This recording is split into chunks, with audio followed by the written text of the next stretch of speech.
Prime Minister Mark Carney had one primary goal when choosing his new cabinet: to define a new economic and security relationship with the United States. Part of reaching that goal? Putting 3 different ministers in charge of trade.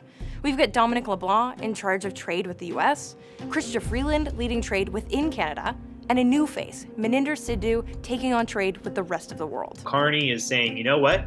We need to carve up this file and get some of our top people on trade to sort things out with Donald Trump, but also to explore new avenues for trade. But Carney was also clear. This isn't just about negotiating on trade.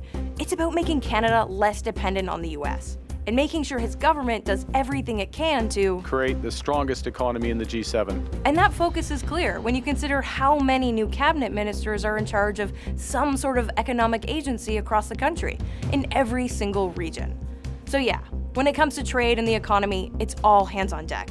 But there's another new position that shows Trump's impact, especially when you consider his repeated calls for Canada to become the 51st state. Here's Steven Guilbeault, the Minister of Canadian Identity and Culture.